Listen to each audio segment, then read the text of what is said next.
ప్రజాపాలన విజయోత్సవ సంబరాలు చేసుకుంటా ఉన్నాం. మొన్న 1వ తారీఖు నుంచి స్టార్ట్ అయింది. 9వ తారీఖు వరకు జరుగుతూ ఉన్న విజయోత్సవ సంబరాలు గౌరవ ముఖ్యమంత్రి రేవంత్ రెడ్డి గారు సక్సెస్ఫుల్ గా 1 ఇయర్ కంప్లీట్ చేసి సీఎం గా అంటే అన్ని మంచి చారిత్రాత్మక నిర్ణయాలు తీసుకుంటూ ప్రతిపక్షాలను తట్టుకుంటూ ప్రజా సంక్షేమం కోసం ప్రజా శ్రేయస్సు కోసం ముందుకెళ్తా ఉన్నారు. దాంట్లో భాగంగా ప్రతి ఒక్కటి కూడా అన్ని సంక్షేమ పథకాలు కూడా అమలు చేసుకుంటూ వస్తూ ఉన్నారు. ఇంకా రాబోయే కాలంలో కూడా చాలా అమలు కావస్తూ ఉన్నాయి.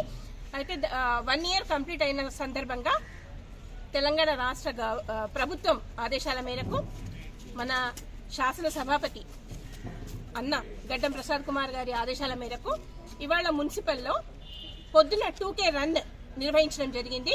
దానికి ముఖ్య అతిథులుగా కలెక్టర్ గారు, మన జిల్లా కలెక్టర్ ప్రతీక్ జైన్ గారు వచ్చారు.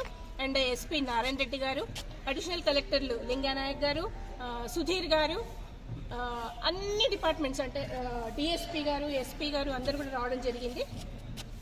అభినందనలు, శుభాకాంక్షలు కూడా తెలియజేస్తా ఉన్నా, ధన్యవాదాలు తెలియజేస్తా ఉన్నా. దీని తర్వాత మేము శానిటేషన్ వర్కర్స్ కి హెల్త్ క్యాంప్ కూడా నిర్వహించడం జరుగుతూ ఉంది.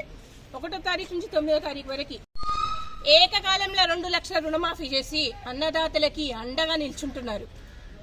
ప్రతి చిన్న విషయంలో కూడా ఇది ఇట్లా ఉంది అట్లా ఉందని భూతద్దంలో పెట్టేసి ప్రతిపక్షాలు విమర్శిస్తూ ఉన్నాయి. అవి కాదు, 7 లక్షల కోట్ల అప్పు పోయిన గవర్నమెంట్ చేసిపోతే దానికి ఇప్పుడు నెలకి 7,000 కోట్లు వడ్డీ మరియు ఇన్స్టాల్మెంట్స్ కట్టాల్సి వస్తుంది. అంటే రాష్ట్ర ఖజానా ఎంత దివాళా తీసిపోతే కూడా ప్రజా సంక్షేమాన్ని దృష్టిలో పెట్టుకుని ప్రతి ఒక్కటి కూడా ఇచ్చిన హామీలు నెరవేరడానికి చాలా కృషి చేస్తూ ఉన్నారు గౌరవ ముఖ్యమంత్రి గారు రేవంత్ రెడ్డి గారు.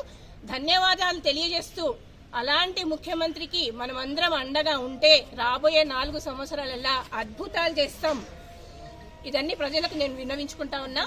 మూసీ ప్రక్షాళన ఒకటి ప్రతిష్టాత్మకంగా తీసుకున్నారు గౌరవ ముఖ్యమంత్రి రేవంత్ రెడ్డి గారు. అంటే మూసీ పుట్టిందే మన అనంతగిరి దగ్గర, మన దగ్గర వికారాబాద్. అలాంటి మూసీ ప్రక్షాళన చేసి మూసీ సుందరీకరణ చేయాలని ఒక బృహత్తర కార్యక్రమం చేస్తూ ఉన్నారు. దానికి కూడా మనం అందరం మద్దతు పలకాల్సిన అవసరం ఎంతైనా ఉంది.